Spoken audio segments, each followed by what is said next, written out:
Hello, and welcome to a sunny book nook. I have my sparkling water here and a stack or a pile of books next to me to talk with you about today. And it's my wrap up, a continuation from my February wrap up that hopefully you've seen already. In the February wrap up, I think I talked about Annihilation and Severance already. So it's time to get through the rest of the books that I read between February through now. I'm filming this in May, the end of May. So, March and April wrap up. Let's get into it. The first book that I read in the month of March was Mislaid in Parts Half Known by Seanan McGuire. This is the 9th book in the Wayward Children series. I thought that this was okay. I don't think I've rated any of the Wayward Children series books more than 4 or 3 or 3.5 stars. It's usually around that range. But I keep reading it because I know that every book I go into in this series is one that I will enjoy, and I think that the world that Seanan McGuire has constructed here is really compelling and interesting and original. The portal fantasy, the children characters, the darkness of it. Sorry, I just have to scoot back because I was like, maybe I'm a bit too close to y'all. Anyways, I think that so many elements of the series are really, really good, but I think each individual story isn't necessarily always my favorite thing. I think in Mislaid and Parts Half Known, also the plots and the stories and characters all kind of get muddled up together in my mind because of the way that you can start the series at any point. Like, you don't have to read them in chronological order of when they were released because all the stories jump in different places in time and they sort of recap the important parts that have happened already within the stories that are new. The story follows a character whom we have followed before, but in a totally different circumstance. And there's a lot of like kind of high school bullying or middle school type clique drama situation that happens in this story. But I think that compels the plot and pushes it forward in an interesting way and introduces us to characters who, are really memorable. In general, this is a 3-star book. And I would recommend it. I don't know if this would be a good place to start in the series, but honestly, so many other people on BookTube have already talked about the series at length and how much they adore it and love it, which is like, I totally understand that and I get why. So you should check out those people's videos who talk. I think Kayla at Books and Lala did a whole video reading the whole series or something like that.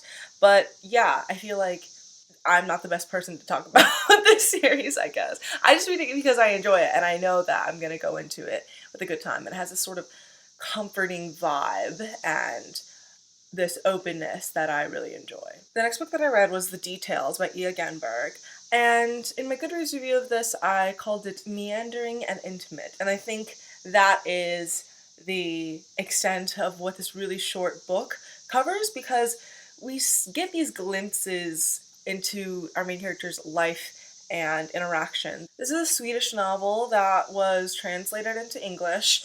Oh, also, the crickets chirping outside my window. I'm sorry.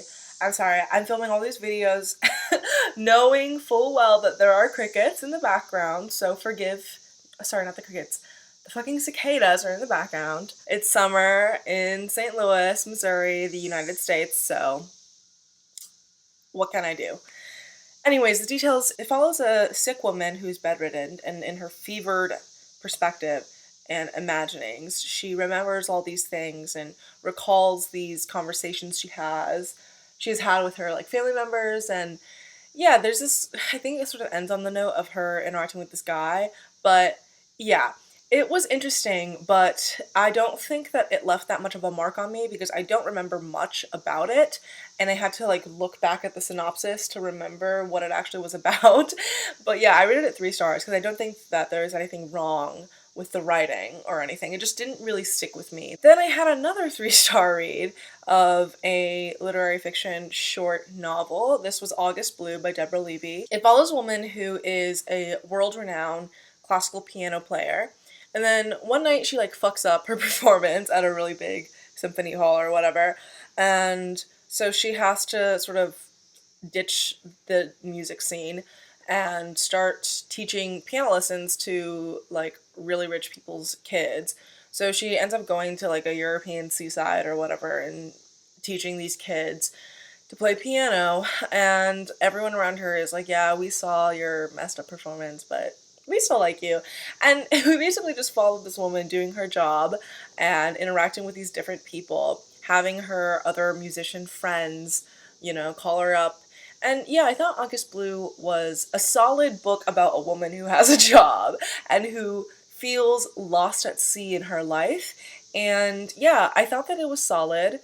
Nothing too unique or memorable or piercing in my reading experience.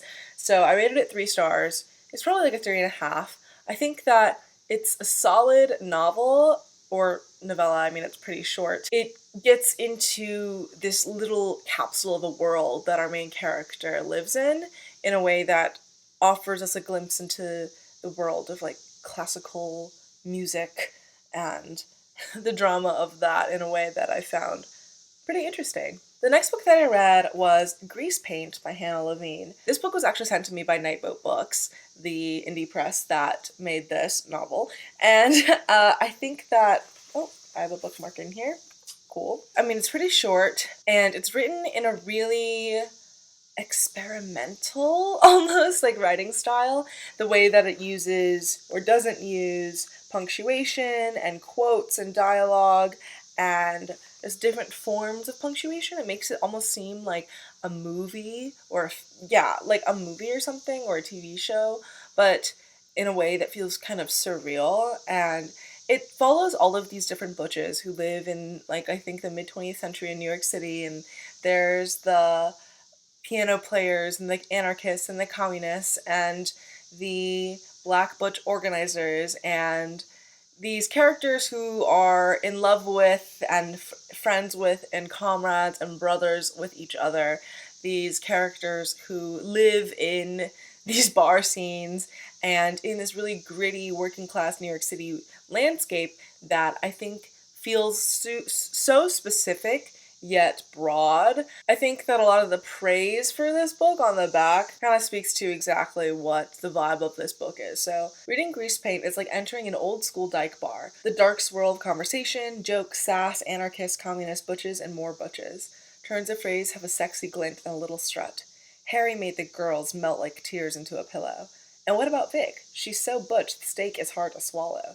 This isn't a sentimental book. The oppression is severe. One character reflects, maybe she's dead and this is hell, though sometimes it feels like heaven. I'm left with a sexy glee and sheer vitality blasted from the past. It's absolutely refreshing. From Camille Roy. So yeah, I think that is exactly what this book is. And it totally feels like it's immersed in this past that at the same time feels like it could totally be the present, just without the cell phones, and the conversations and the delight of the humor of lesbian subcultures and working class, trans, queer identities and experiences, but in a way that doesn't feel contrived. It feels like, I mean, one person says, New York finally has its own Nightwood.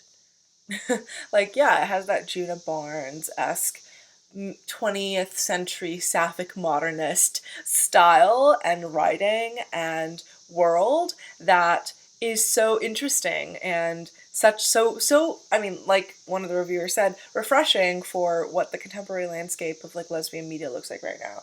Greasepaint is a great novel. I think that it isn't a new favorite, so it's a 4-star, but still highly recommend it if you're into something more experimental, something that feels like vibrant and alive with characters who are always talking to each other and always relating to each other in some way or the other. It's beautiful. Pick it up.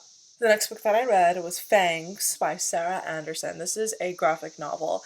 It's a pretty short read. I probably read it in like 20 minutes, which is crazy because graphic novels and like comics probably take forever to make, and yet you can just speed through them in a few glances, like a whole page. But this book is really sweet. It's about a werewolf and a vampire falling in love with each other and all the cutesy little rom-com things that happen, but with the classic, limitations of being a vampire or a werewolf and what that makes the relationship looks like.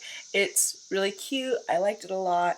And it's a 4-star graphic novel in my opinion. The next book that I read was Charlotte Isles is Not a Detective, which I listened to via the Libra FM ALC influencer program, which thank you to Libro FM. If you guys want to support me and support Libro FM as a project that supports independent bookstores and audiobook and is an audiobook provider alternative to which is owned by Amazon, you should check it out. This book was really sweet. I rated it 3.5 stars. It is a fun mystery novel. It's kind of a cozy mystery, one could say, about a woman who kind of feels lost in her life. Oh, she's also gay, so that's slay. And her mom and her sister is like on her ass about like, come on, or not her sister, I think her brother, are like, find some spark in your life, like stop going on dates with these random girls and like being mad that they ask you about your job when you don't really have one. It was pretty sweet in that way because Charlotte Owls is not a detective refers to the fact that when she was a kid, she was sort of like a wonder kid Sherlock Holmes situation, baby Sherlock Holmes who like uncovered and the mysteries of people's different issues. People would go up to her and be like, someone stole this, can you find out who did it, that type of thing. And so she wants to leave that in her past, but then eventually gets roped into a current mystery situation that she becomes the detective for.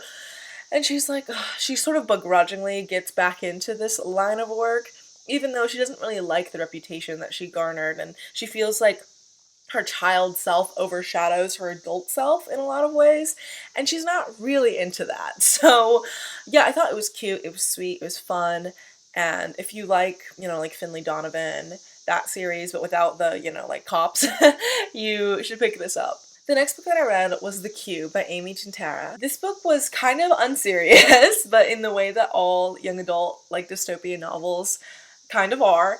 Basically, there is a section of the United States that has been quarantined and heavily militarized because everyone who is in this area has exposure to or has gotten this sort of disease that, like, will kill you. And so in order to contain the spread of it, the government has instituted these, like, really strict border walls, and, if you leave the area, you're shot on sight. Like, it's that serious. And basically, during the midst of a presidential election where the topic of what to do with this quarantined area is brought up, and it's like, we should just bomb the shit out of it and kill all those people, and so we can get rid of this problem once and for all, versus people being like, no, like, we should work on finding a cure and, like, let them back into our society, perhaps. But everyone's like, yeah, right. Especially the people who live in the Q. So in the Q, there's a society that's been developed within it. Like, it's its own landscape and world and city. It's not just, obviously, like, a totally lawless ghetto. Although that is the way that many people outside of the Q, most Americans, view it. And it is run by a few major gangs that have different political agendas, but all sort of kind of have to work together to get the supply shipments from the US to, be distributed among their citizens and these resources. So basically, during this presidential election, the son of this presidential candidate who is, like, less conservative and isn't like, we should bomb the whole Q, gets kidnapped and dropped into the Q, like helicoptered into the Q, and is basically being held hostage there. And he's shot with, like, an immunity vaccine that only lasts for, like, 24 hours, and he has to escape. So he and this girl being, everyone knows that she's probably going to be the next person in charge, because her dad was one of the people who, like, helped organize the city. Anyways, she is the one who's on the loudspeaker every day being like, here are the announcements for the day. The two of them have to team up together to get access to the shipment that has been impeded by the fact that some sort of political situation has changed the circumstances. They are on a tight schedule, like, we need to get him to the border before this time. We also need to get this shipment, and how are we going to do this? The president is on our ass. The government officials are like, we need to get this guy out of here, and what are we going to do? There's a lot of, basically, like, hostage negotiation situation going on here. And yeah, it was really interesting. I mean, it's a young adult novel, and it's dystopian, and it has this kind of high action type of situation, but it's not necessarily as gritty or dark or disturbing as a lot of YA dystopian novels of the past, but it's still the type of book that I think, like, it's pretty short. If you liked stuff that's like Divergent or whatever, you would enjoy this because it feels like a little bit of a lighter world than that, and yet it still has this high action, fast paced element to it. And there's also a romance. It's very like young adult novel, but it's not corny, really. Like, it's corny, but in ways that don't put you off, I guess. And I thought it was solid. I thought it was a solid read. I don't really read that much young adult anymore, but this was, I mean, besides like lesbian romances, which we'll get into, but I thought that this was pretty good for what it is. Speaking of young adult queer books, the next book that I read, and actually the last book I read in the month of March, was The Year Shakespeare Ruined My Life by Dani Jansen. And I rated this book 3.5 stars. I thought that it was cute, and I giggled and I laughed.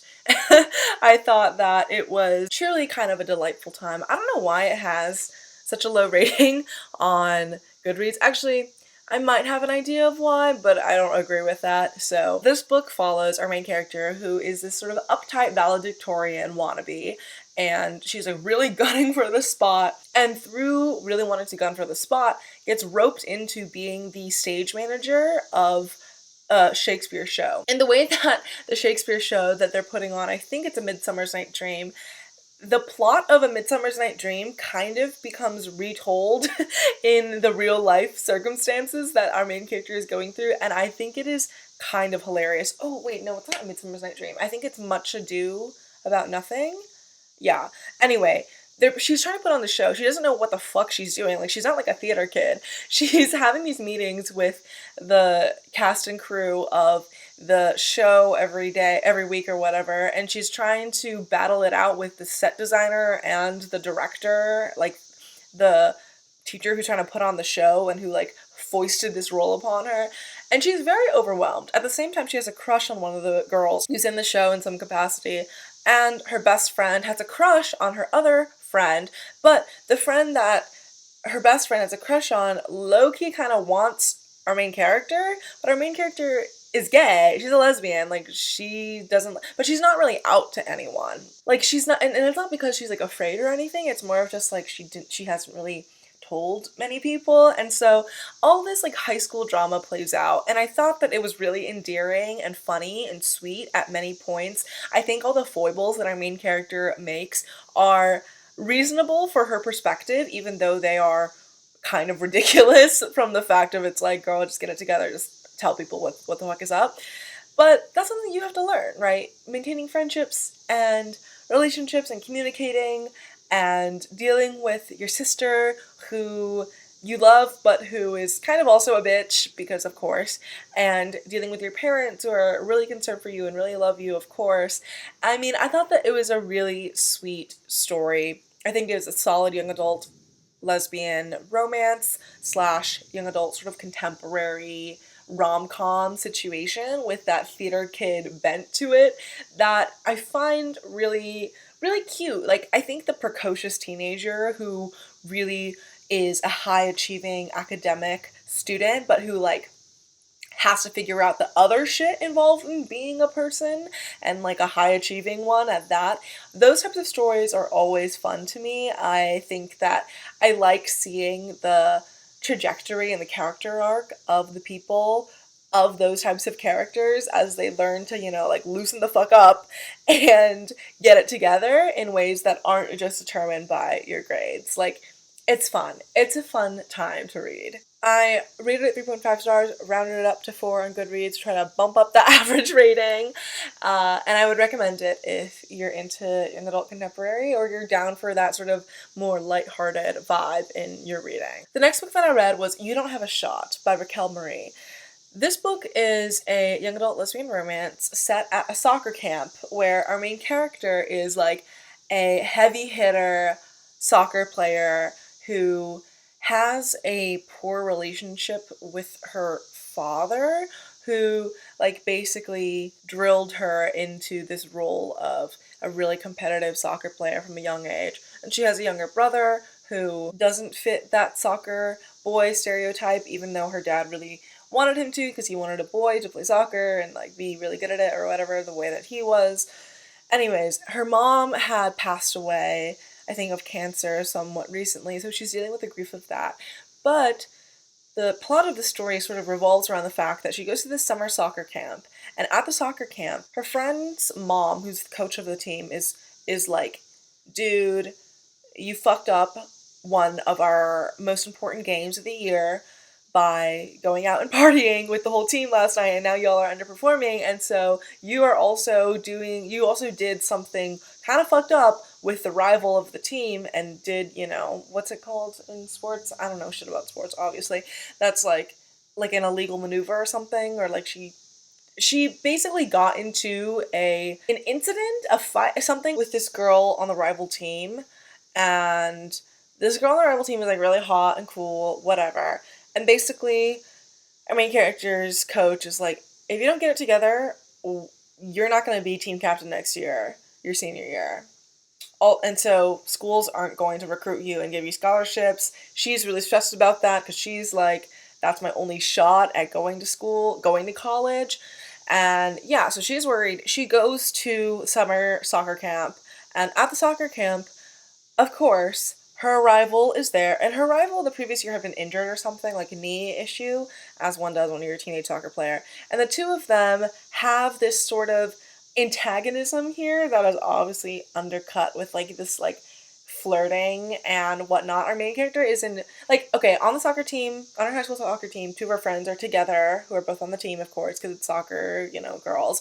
And basically our main character gets to this camp, and at the beginning of the camp program, they're like splitting everyone off into teams in which two people have to like co-coach a team within that team.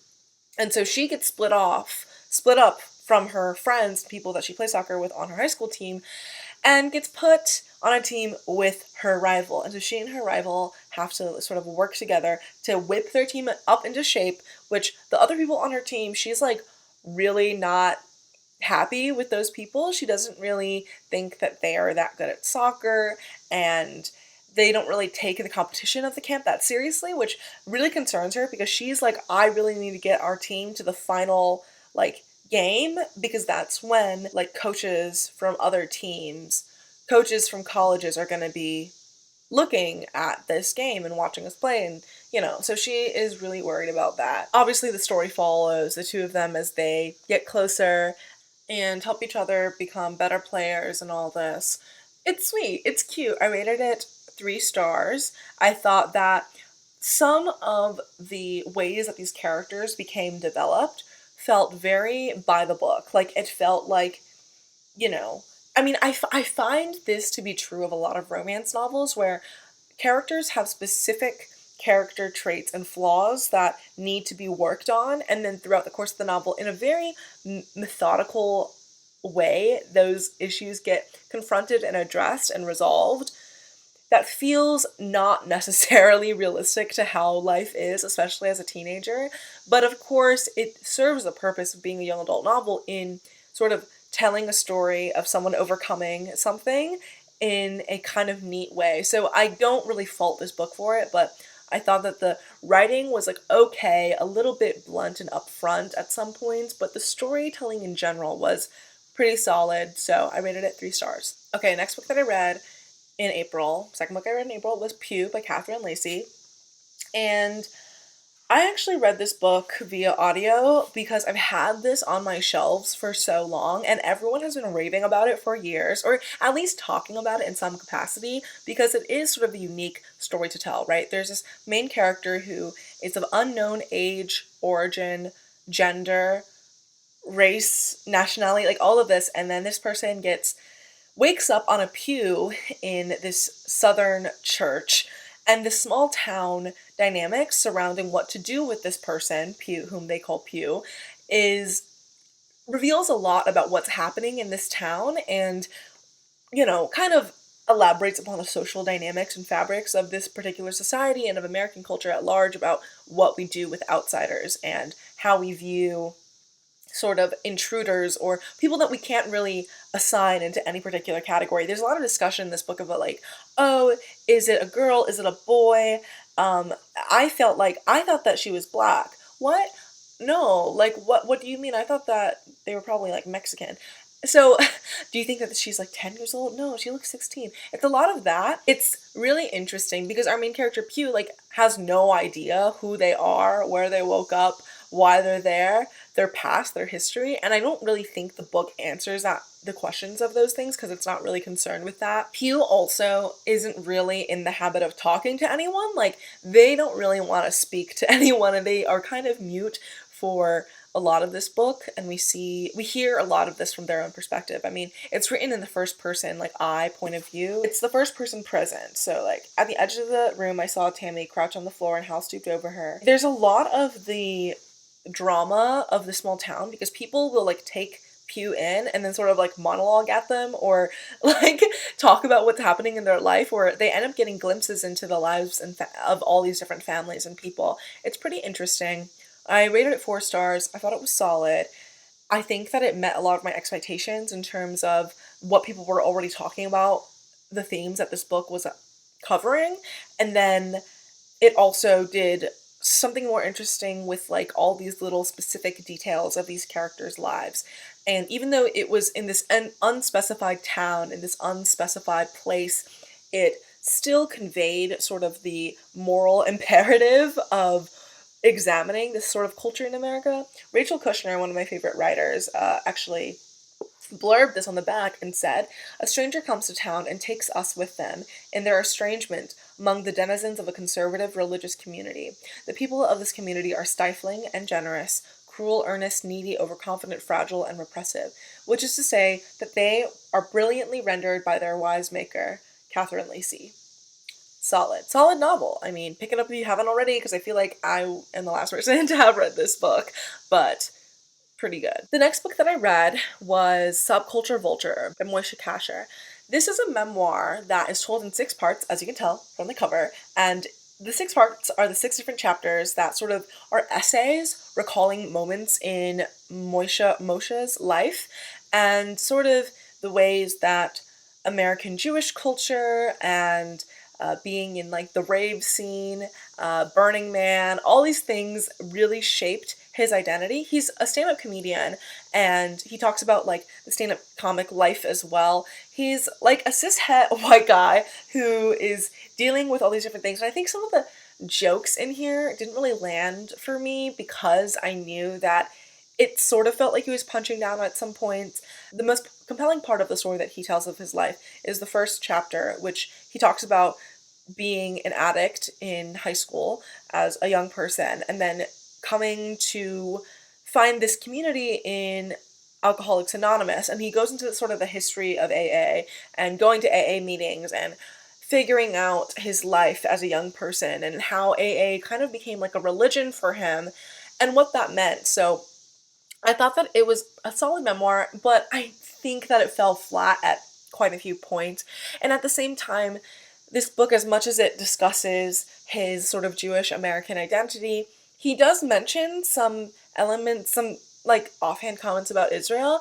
And I was like, that doesn't sit right with me. I don't really like the passive Zionism of this uninterrogated element of like culture and history and past and uncovering one's own identity and experience while also talking about the history of the Jewish people in a way that, you know, he sort of humorizes and condenses it in a way that I found was pretty good. But I don't know. I think there are many elements of the story from, you know, misogyny and racism to him unpacking these things and at the same time still obviously perpetuating them. And so, yeah, I thought it was a pretty solid memoir, but obviously I think the most compelling part of this is him talking about his experience with addiction, and that felt like very heartfelt. And then as the chapters progressed, I sort of became less interested, I guess. So yeah, I rated this book 3 stars. Lip gloss break. I'm wearing Tower 28 Shine On Lip Jelly in the shade Fire. I don't know if I would recommend this product, to be honest. I think that the pigment sort of separates a bit on the lip, but I think the clear version of this is pretty solid. Although with clear lip gloss, it's always like, now I'm putting it over like lip liner, obviously, but then it kind of gets mixed up. The pigment gets into the clear and then it's no longer clear. Anyways, whatever. Okay, the next book that I read was Reform or Revolution by Rosa Luxemburg. I've been meaning to read this book for years, I swear to God. And as you can tell, it's written by this German communist in the early 20th century, writing about the issues of her time and whether to pursue this social democracy of the sort of German parliament or whatever at this time, or what like revolution looks like, and using Marxist theory and trying to apply it to what's going on in this world in a sort of pamphlet. In this book, Luxemburg really contends with and challenges Edward Bernstein, a Marxist sort of philosopher of her time, and his ideas of Marxism and all the issues that she has with it that she sort of critiques by looking back at Marxist text, and sort of why Bernstein's revisionism falls flat of what needs to happen. And yeah, I thought it was really good. You should read it if you're into theory, or you want to know more about this turn of the century German European history and the influence of Marxism and the importance of it for a lot of these intellectuals. Very important Marxist philosopher and political theorist and activist. So pick it up. I think you should read it. I didn't really feel that I should give it a rating or anything because I don't know. But the next book that I read was sort of in a similar vein. It's another kind of Marxist pamphlet, and that is What Is to Be Done by Vladimir Lenin. This book talks about the sort of way that he is contending with the democratic socialist group that he was in, and becoming a Bolshevik and what that looks like at this particular junction of Russian history. This is the book where he really contends with the idea of a workers' vanguard revolutionary politics, and how trade unionism sort of falls short of what needs to be done, what is to be done. I think it's in a very specific dialogue with the specific issues of its time, and I think that it's another really important text for people to read, for Marxists to read and understand. And yeah, Lenin is a great writer. He is hilarious. I think the way that he really goes in on different people and different ideologies and strains of Marxism and is really interesting. And I think that this book is one that you should pick up and look into the historical specifications that he is delving into and the particular specific circumstances that this pamphlet emerges from. It's really interesting and it's so relevant. I think both Luxemburg and Lenin, basically everything that they've written rings so true over a century or so later, and that is what makes it so interesting. Like when dealing with post-industrial Europe and the acceleration of capitalism and what's due with workers' conditions versus a revolutionary potential and capacity for a socialist government. Super interesting and very important, especially today in the midst of the many crises and contradictions that we live under. Yeah, I think that reading the memoir kind of got me into a nonfiction kick because I was having a lot of reading slump type vibes throughout April and March. I was so busy. I was involved in a bunch of different things, and reading sort of fell on a low priority list, which is why I didn't read as many books as I usually do per month. These books kind of helped me get out of that slump, I think. The next book in April that I read towards the end of the month being The Pain Gap: How Sexism and Racism in Healthcare Kill Women by Anushay Hussain. This book was interesting. It is a book that obviously deals with how women are treated in the healthcare system, the many, many women and people who suffer from everything from endometriosis to whether they should get like a COVID booster shot when they're pregnant, and pregnant people being excluded from vaccine trials and things like that.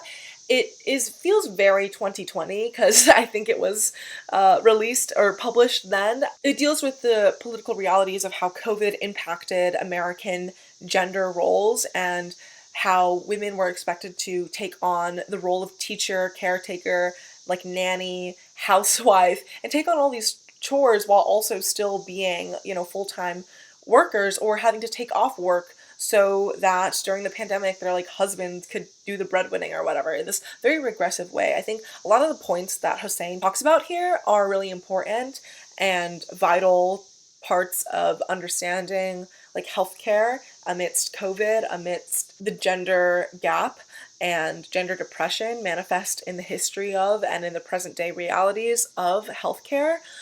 But I feel like this book falls flat in a variety of ways. One of them being that our writer Hussain comes from a somewhat privileged background. She talks about how her feminist politics emerged from her parents' political involvement in her home country, I think of Bangladesh. At the same time, like she does this she does this sort of thing of uncritically being like, yeah, everyone in my country has like servants or maids or whatever. And I'm like, is that true? Do your servants have servants? So that's, I guess, one element of it. I think another part is the fact that she's so obviously like up Joe Biden's ass in this book, and it was really disturbing because of the way that she talks about like Joe Biden being a really huge proponent of like VAWA and like such fighting for like women's rights or whatever, and how we should all vote for him. And it's very like vote blue no matter who if you want women's healthcare to be better. But I'm like, that's just not true. I mean, with the hindsight of it now being 2024, looking at this book that was written and when published October 2021, it was weird because like Joe Biden didn't do shit about overturning of Roe versus Wade. Like, I think American Democrats and the Democratic Party just really puts this carrot and stick in front of us and then like just removes the carrot and just keeps beating you with a stick of like, if you don't do this, this bad thing will happen. If I get elected, I'll actually instate these things into law. But like, that's not what happens. Like, it never happens. And of course, currently with the ongoing genocide in Gaza, it was just, it put such a bad taste in my mouth. So this book was 3 stars for the, you know, element of like information and persuasiveness of talking about like women and gender minorities healthcare problems within the US. And at the same time, I think that a lot of the political perspectives of this author, who is a journalist, like fall flat in the face of so many things. So yeah, whatever. It was kind of a liberal milquetoast, like feminist in a uncritical necessarily, I guess, way that still touched on some important issues. I'm sure there's books that discuss this particular issue a lot better, more thoroughly and coherently than this book, but this book almost felt a little like rushed, I guess. Like it felt like it was supposed to be of the time and of the moment. But yeah, I don't know. My reading experience of it was like okay. The next book that I read was another essay collection, So Sad Today, Personal Essays by Melissa Broder.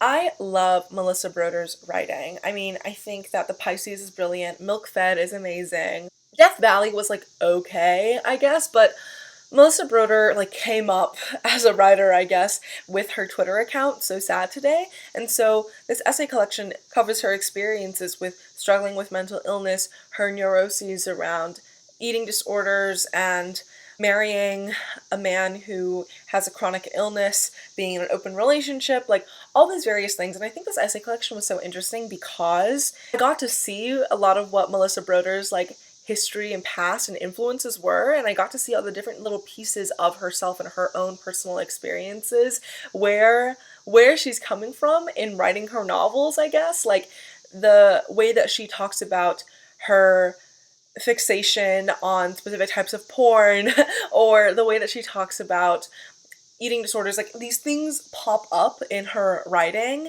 in her novels, in ways that I'm like, okay, I get you. And she's very funny. Like Broder is a really funny and incisive writer, I think. So this book was solid, but it kind of felt a little one note and flat at points. And by the end of the book, I was like, wait, that's it?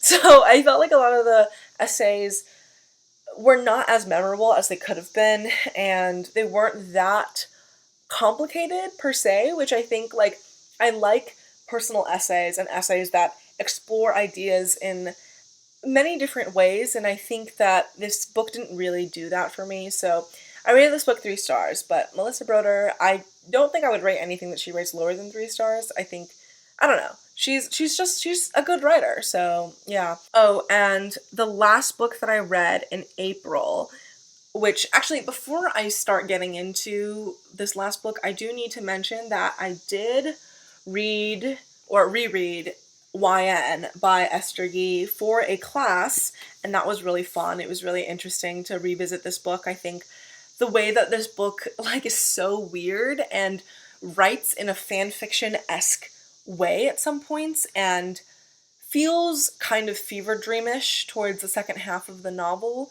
but at the same time kind of is still somewhat grounded in reality in these interactions with these characters.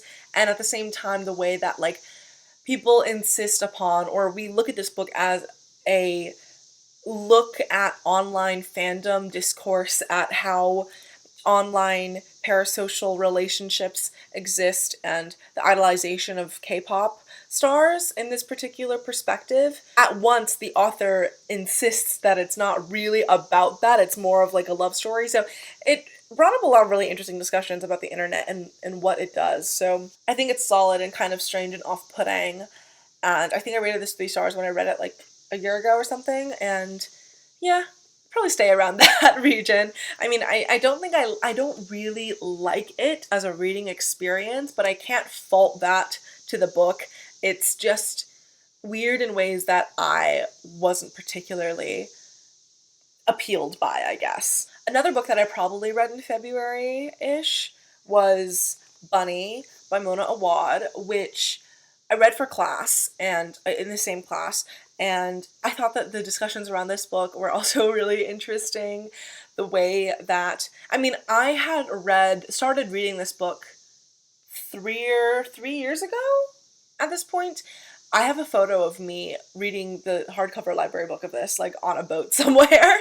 But yeah, I mean, I think I stopped reading it back then a few chapters in, or like a third or halfway in, because I was like, okay, I kind of see where this is going. I don't really care. But now reading it front to back, cover to cover, I'm like, oh, okay. I think like this book is making fun of the MFA, dark academia world, and the sort of construction and infantilization of womanhood, manipulation and bastardization into this really grotesque form of girlhood, and the way that writing as an art, writing as a career, all does something to you that like fucks you up. And I think like what the author is trying to say here is really interesting, because on one cynical level, it's sort of, this book kind of tells you as a reader, as like a college or grad student or whatever, like, you are not smart. You are faking it like everyone else here, and you don't belong here, and this college world is a facade and ridiculous, and so are you, and you are so lonely and unloved, and that is just your way. I feel like it does that in a way that is kind of dark, but at the same time it has this kind of like trashy horror bent to it in some ways, like the grotesque nature of the animals that pop up in here, the way that reality and fantasy and projection becomes totally constructed through this like lens of gender that is kind of hilarious. And I was laughing out loud at parts of this book, and I think that the way that this book plays with gender and horror and academia, it's all very interesting. And the book is a rip. Okay, anyway.